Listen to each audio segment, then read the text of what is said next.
Queridos, eu quero pedir que você me acompanhe aqui em algo que eu vou compartilhar nesta noite, que eu considero algo muito precioso da parte do Senhor para as nossas vidas.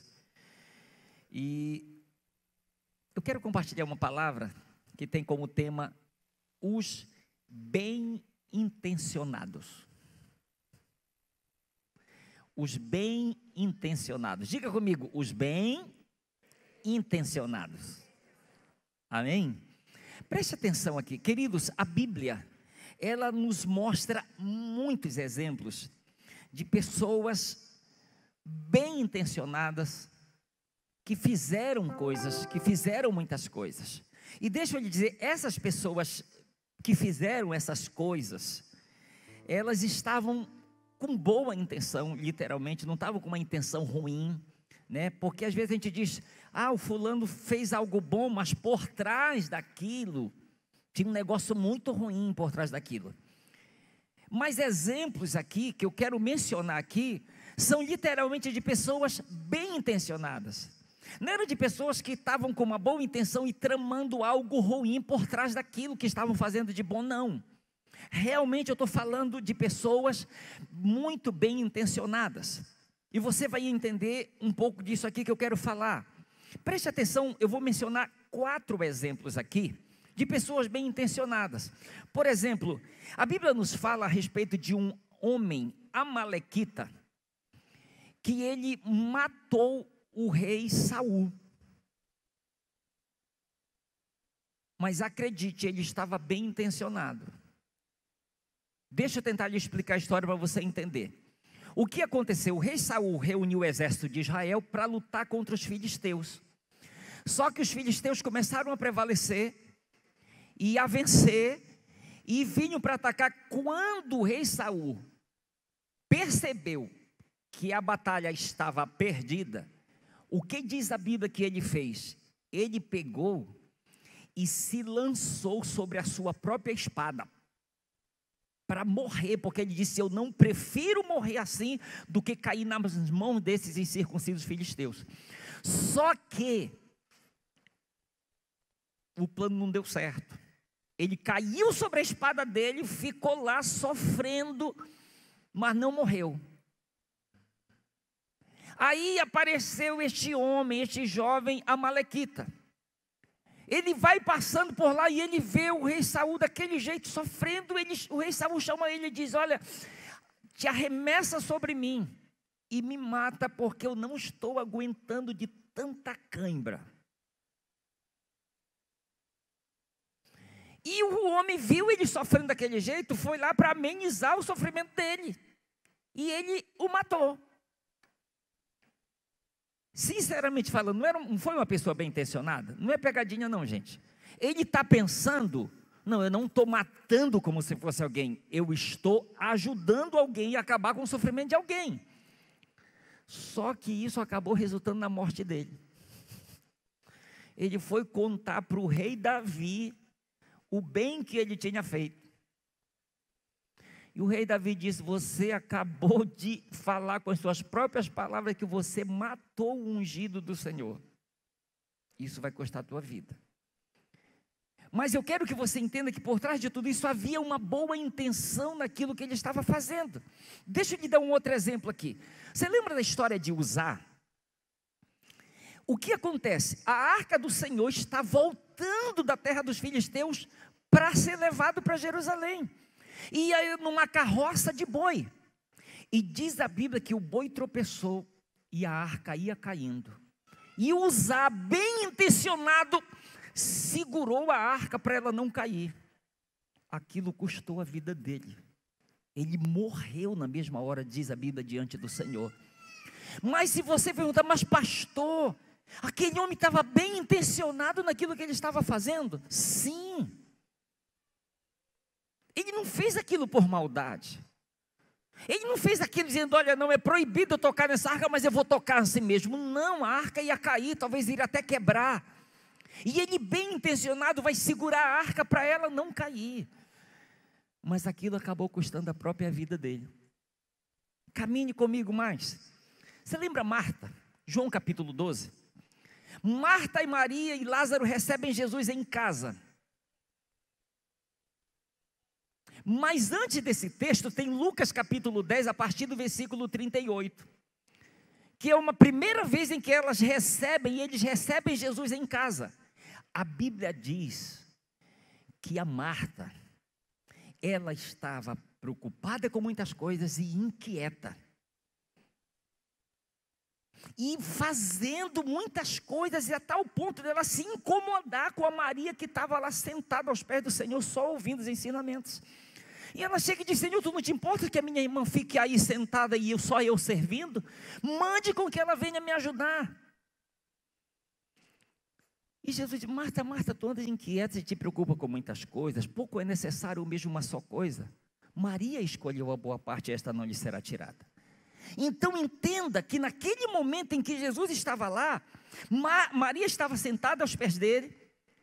Ele queria que aquele momento fosse um momento para Marta também, que ela tivesse tendo a mesma atitude que Maria. Mas se você for perguntar, a Marta, ela fez aquilo com uma má intenção do coração? Não.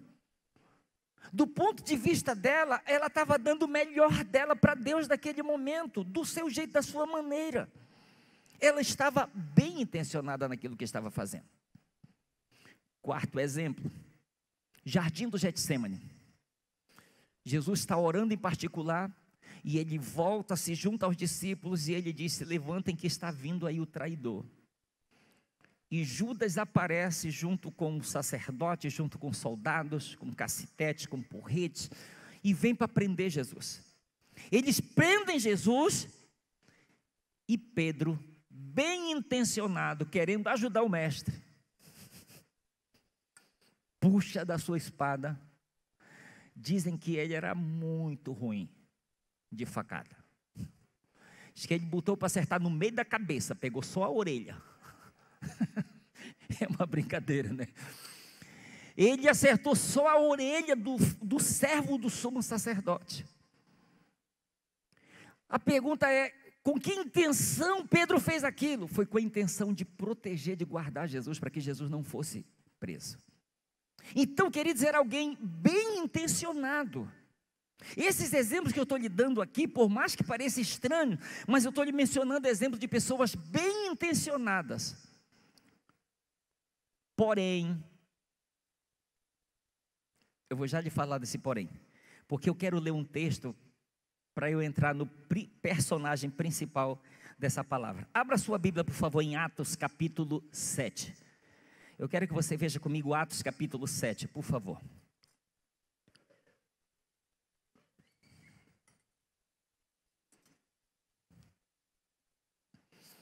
Eu quero ler com você alguns versículos aqui deste capítulo, que ele vai nos revelar algo muito precioso aqui, que eu quero compartilhar isso com você.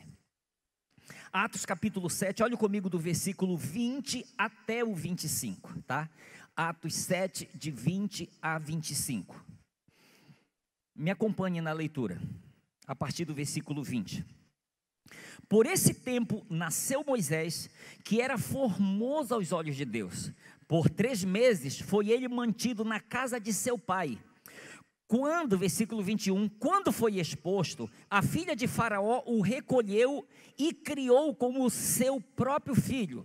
Versículo 22, e Moisés foi educado em toda a ciência dos egípcios e era poderoso em palavras e obras. 23, quando completou 40 anos, veio-lhe a ideia de visitar seus irmãos, os filhos de Israel. Versículo 24, vendo um homem tratando injustamente, tomou-lhe a defesa e vingou o oprimido, matando o egípcio. Versículo 25, aqui está o coração da palavra. Versículo 25, ora, Moisés cuidava que seus irmãos entenderiam que Deus os queria salvar por intermédio dele. Eles, porém, não compreenderam. Olha aqui para mim, Moisés estava bem intencionado ou não? Sim ou não, gente? Sim ou não, gente? Moisés estava bem intencionado. Ele foi visitar os seus irmãos, que eram escravos no Egito, e viu um egípcio maltratando um israelita. Ele toma partido e se vinga matando o egípcio. Mas só que o texto diz que Moisés, ele acreditava que ao fazer aquilo, os seus irmãos iriam entender, compreender que Deus havia o levantado para ele ser o libertador deles. Porém, diz a Bíblia que eles não compreenderam aquilo. Então, caminhe em cima disso aqui comigo, porque isto aqui nos ensina algumas lições aqui para nós como líderes, como supervisores, como auxiliares, como membros, e eu quero compartilhar isso aqui com você aqui, não quero me alongar não. Mas quais algumas lições que nós aprendemos através dessas pessoas bem intencionadas? Nós aprendemos algumas lições aqui e eu quero compartilhar isso aqui com você. Nós não temos em slides, mas se você puder anotar, fique à vontade, por favor. A primeira lição que nós aprendemos é a seguinte: é que algumas coisas, elas parecem ser tão óbvias, que às vezes a gente nem precisa explicar para ninguém, porque a gente acredita que a pessoa ela vai entender. Não é possível que eu ainda vou ter que explicar para a pessoa, ela vai saber. Quando eu fizer e que ela vê o que eu fiz, pronto, ela vai entender tudo. Um pastor, Ricardo, acho que é Bigardi, o sobrenome dele, ele diz o seguinte, que comunicação não é o que você diz, mas o que o outro entende. Vou repetir, comunicação não é o que você diz, e sim o que o outro entende. De repente eu disse uma coisa, mas a pessoa entendeu outra. Mas quem foi que falou isso? Foi o Senhor que falou. Eu? Foi você que falou. Então, para Moisés aqui, isso aqui era tão óbvio. Eles vão entender que Deus me escolheu para ser o libertador deles. Eu não preciso explicar nada. Então, às vezes, a gente vai perceber, a gente acaba falhando nisso. Fulano, por que tu não explicaste isso? Não, meu Deus do céu. Será que até isso eu vou ter que ficar toda vez explicando? Mas esse foi o erro de Moisés. Entende? Esse foi o erro dele. Achar que os outros iriam entender sem ele explicar. Sem ele se comunicar corretamente. E às vezes isso pode acontecer na nossa célula, pode acontecer numa reunião de setor, pode acontecer numa comunhão, pode acontecer num discipulado, de repente a gente não comunicar corretamente. Nós falamos aquilo que a gente acreditou que era para ser falado, mas a pessoa não entendeu. Ela acabou não entendendo aquilo. E então não houve comunicação. Não houve comunicação entre Moisés e os seus irmãos israelitas. E seus irmãos judeus. Não houve comunicação entre eles. E porque não houve essa comunicação, a coisa, ela desandou. Ela desandou. Porque a Bíblia diz que no dia seguinte, lá estava agora, olha só. O dia aqui anterior, era um judeu com um egípcio que estavam brigando. Moisés tomou as dores e matou o egípcio. E a Bíblia diz que ele o enterrou na areia. Olhe para alguém e diga, por favor. Diga, não peque. Diga, se você pecar, não enterre o seu pecado na areia. Você sabe por que se enterrar na areia? Até o vento pode revelar. Eu acho que foi isso que aconteceu com Moisés. No dia seguinte, o Moisés vai lá visitar de novo seus irmãos e diz a Bíblia que agora era um judeu contra um judeu que estava brigando. E ele diz, ei, vocês são irmãos, por que vocês estão brigando? Aí um olha para ele e diz, quem te constituiu juiz sobre nós? Tu vai querer nos matar como tu mataste o egípcio? Meu Deus, descobriram, como diz aquele ditado, perna para que te quero. O homem fugiu para salvar a vida, Moisés teve que fugir. Mas lembre-se, tudo por quê? Falta de comunicação. Moisés falhou nessa comunicação aqui. Ele julgou que os seus irmãos iriam entender, mas ninguém entendeu a mensagem que ele estava passando sem palavras. Ele estava passando uma mensagem através das suas atitudes, e ele acreditava que seus irmãos iriam entender, mas não entenderam. Então essa é a primeira lição que nós aprendemos aqui, que parece que existem algumas coisas que elas são tão óbvias que a gente nem precisa explicar. Mas a gente aprende aqui com Moisés que há uma necessidade de explicar. Sim ou não, gente? Amém? Quem está me acompanhando aí? Segunda lição que nós aprendemos aqui através desse episódio aqui. Segunda lição é que existem duas maneiras de se fazer a obra de Deus. São duas lições que nós aprendemos aqui. A segunda lição que nós aprendemos aqui é que existem duas maneiras de se fazer a obra de Deus. A primeira é na força do meu braço. É da minha maneira, é do meu jeito. E foi assim que Moisés tentou a primeira vez fazer. Sou eu o libertador? Então vou libertar matando os egípcios, para livrar os meus irmãos. Então, ele está fazendo aqui da sua maneira, do seu jeito. Preste atenção, embora ele tenha já essa certeza, que Deus o escolheu para ele ser o libertador, porém ele está fazendo isso na força do braço. Está fazendo na força do braço. E não funciona quando é assim. Porque o homem é o eu que está ali na frente para fazer a coisa. Deus não está no negócio.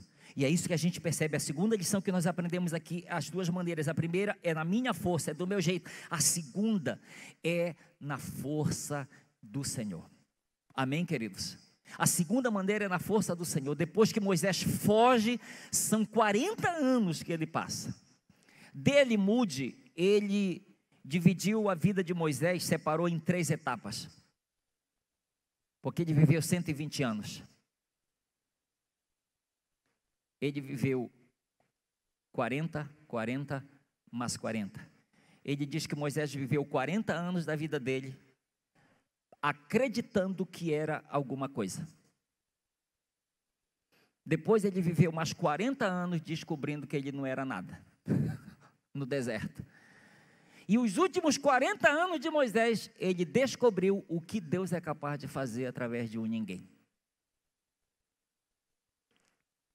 Passou 40 anos achando que era alguém. Depois mais 40 anos descobrindo que não era ninguém. E os últimos 40 anos da vida dele, ele viveu sabendo que Deus é capaz de fazer através de um ninguém. Foi esse retorno dele para o Egito, que Moisés está voltando para fazer o que Deus havia o chamado para fazer, agora da maneira certa, agora usando os meios certos. Zacarias capítulo 4, versículo 6. Assim diz o Senhor a Zorobabel: não por força e nem por violência, mas pelo meu Espírito, diz o Senhor dos Exércitos. Amém, queridos? Existe a maneira de Deus, de nós fazermos as coisas de Deus. Nós podemos tentar fazer do nosso meio, da nossa maneira, da nossa forma, mas existe a forma de Deus fazer isso, de Deus trabalhar, e é isso que Ele quer nos levar a entender e a viver isso. Terceira lição que nós aprendemos, queridos, através desse episódio de Moisés. Nós aprendemos, a terceira lição é que as boas intenções não expressam a vontade de Deus, e sim o desejo humano de acertar.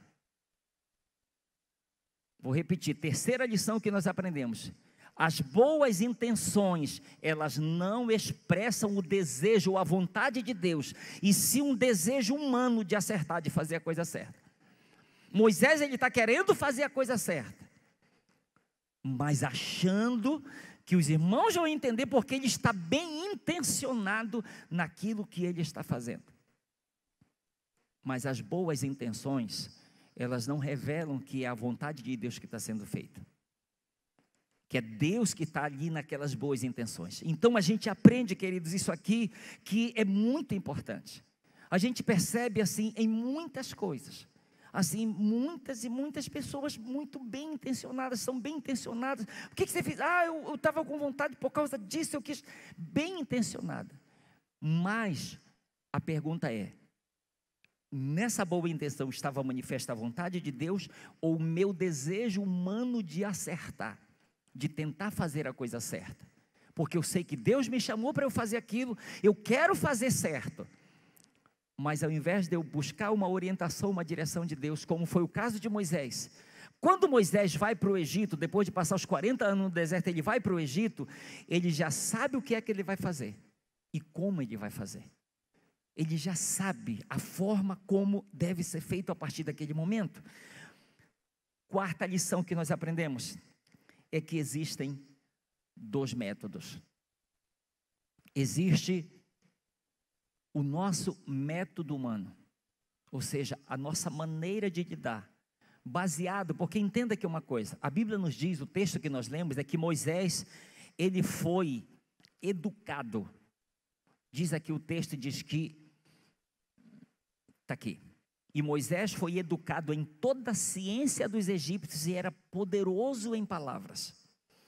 Então, tipo assim, humanamente falando, ele estava super capacitado.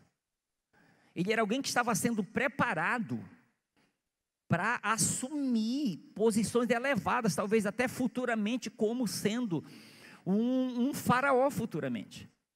Então ele está sendo educado em toda a ciência do Egito, ele está sendo preparado para isso. Então, humanamente falando, tipo, eu estou pronto para fazer isso. Porém, esse é o método humano. Mas existe o método do Senhor.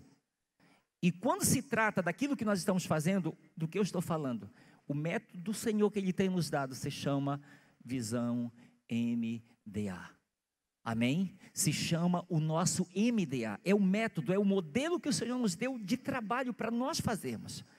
Para nós fazermos. Queridos, é por isso que uma coisa que eu quero aproveitar e falar, por exemplo, uma preocupação é, se um líder de célula, ou um supervisor de setor, ele não está vindo para o Tadel, ele não está reunindo com o seu supervisor de setor, quando é o Tadel presencial, quando é a reunião de setor no lar, se ele não está nem pela televisão, se ele não está se inteirando do que está acontecendo, dos passos que estão sendo dados, do que está sendo feito, a pergunta é, de que forma essa célula está sendo liderada? O que está sendo feito? É o modelo que está sendo compartilhado, repassado, ou é o meu conhecimento, ou é a minha axiologia, ou são as minhas boas intenções que estão trabalhando para que a coisa dê certo e funcione? Nós consideramos que o Tadel, ele é um alinhamento, para que todos nós possamos nos manter focados e seguindo sempre juntos em uma mesma direção, com o mesmo propósito, para alcançar os mesmos objetivos. Amém, queridos? Então, existe este modelo, existe esse método dado pelo Senhor.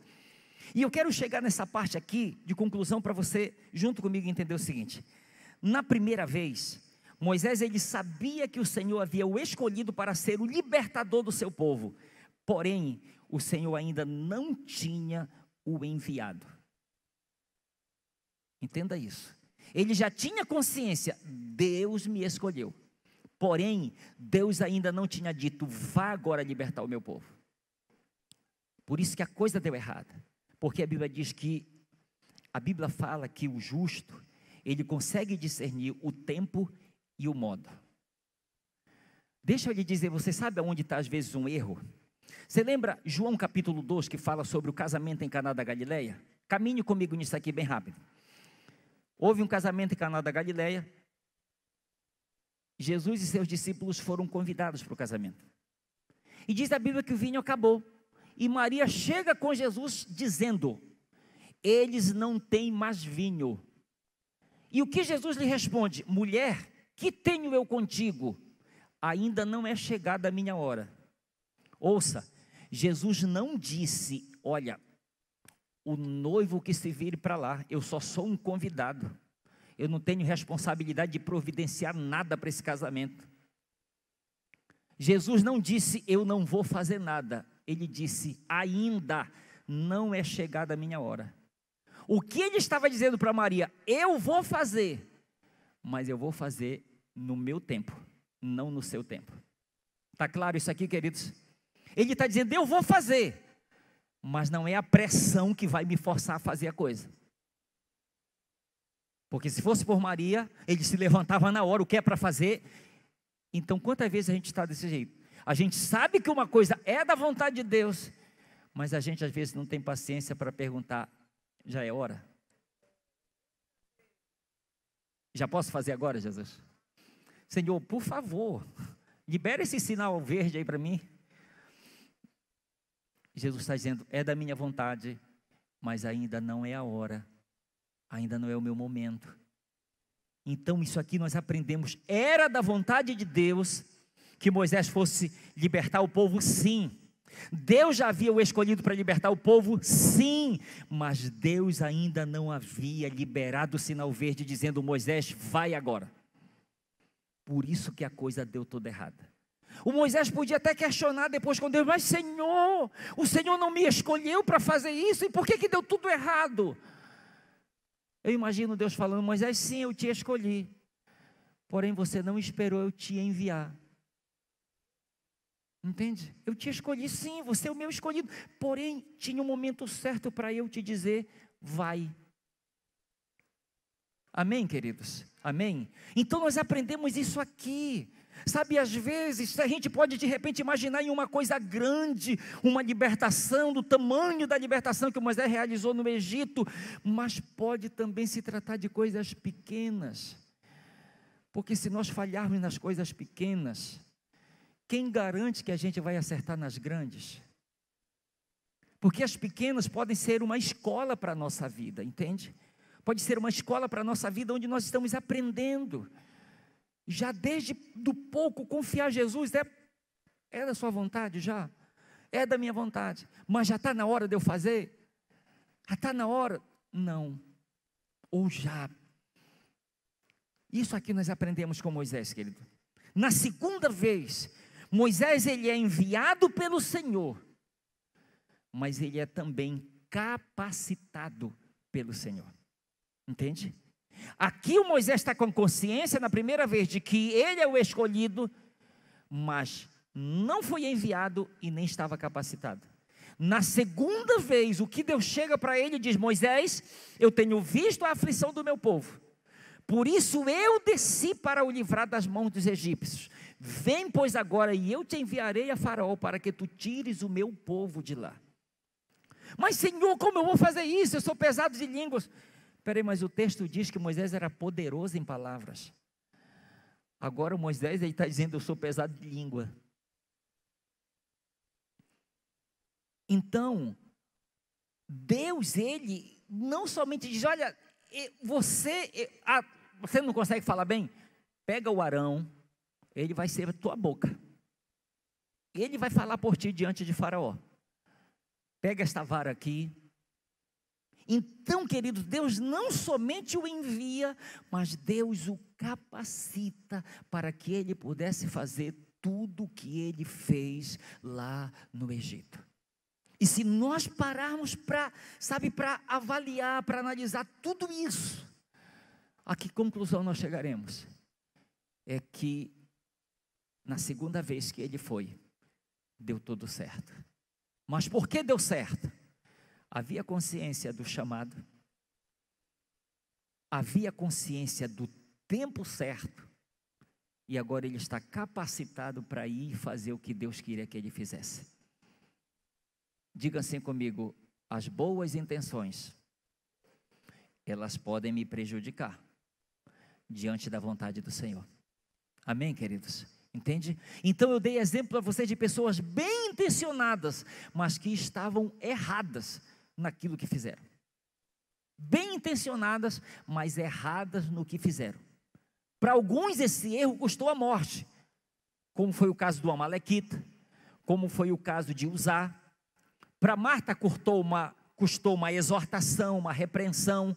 Para Pedro também custou uma repreensão também. Porque eram pessoas bem intencionadas, mas que estavam erradas naquilo que estavam fazendo.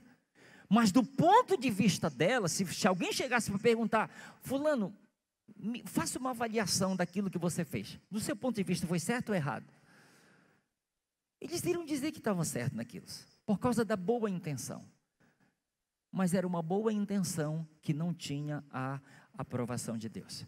Então é por isso que o texto diz que Moisés, vou repetir o versículo de número 25.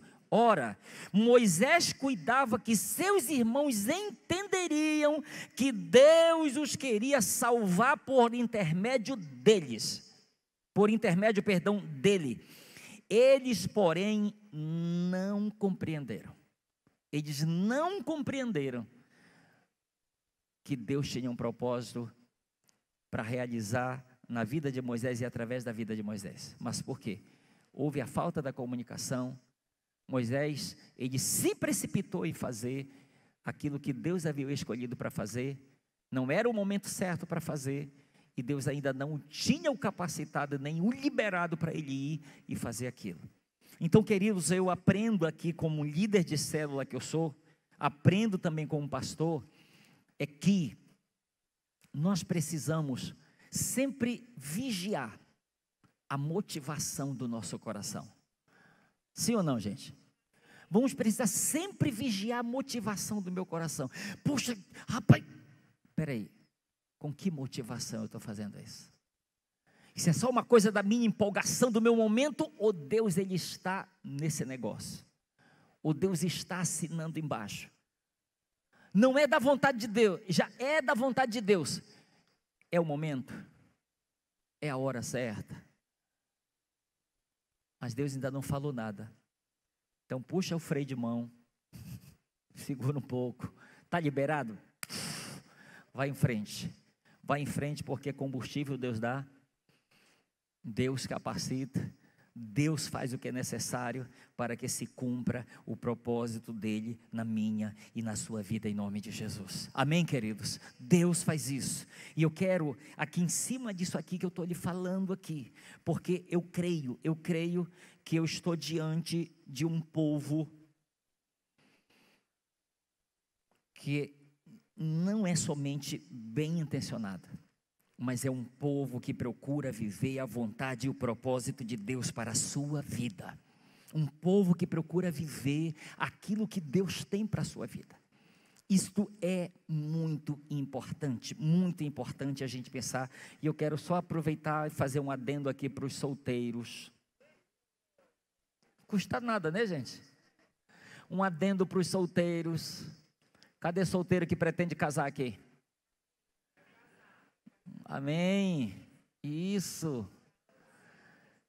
amém, que tem solteiro que quer casar, mas não tem nem coragem de levantar a mão, gente. Como é que Jeová vai ver?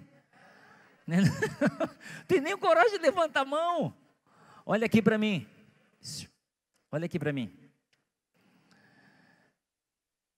lembre-se disso, vontade e tempo, amém, queridos? Vontade e tempo de Deus. Eu ouvi até uma frase esse dia, alguém falou, acho que quando você está dentro da vontade e do tempo, você dá o passo que Deus coloca o chão embaixo. Você dá o passo onde não tem chão, mas Deus coloca porque você está debaixo de uma direção dele, né? Deus disse para Abraão: vai para uma terra que eu te mostrarei. E ele foi debaixo de uma palavra, e Deus foi colocando o chão, Deus foi dando direção e cumprindo tudo aquilo que Deus tinha para ele como propósito. Eu vou lhe fazer um pedido, fique de pé por um momento, fique de pé, em nome de Jesus, em nome de Jesus Cristo. Eu quero pedir que você faça uma coisa bem rápida, faça uma coisa assim, bem rápida comigo. Eu quero pedir que você feche os seus olhos por um momento, tá? Feche seus olhos, e eu quero que você pense nisso, de você junto comigo, de nós pegarmos as nossas boas intenções e levarmos essas boas intenções para o altar. Pegarmos essas boas intenções e levarmos para o altar do Senhor e dizer: Senhor, eu quero colocar essa minha boa intenção diante de Ti. porque eu não tenho certeza se essa minha boa intenção está alinhado com a tua vontade.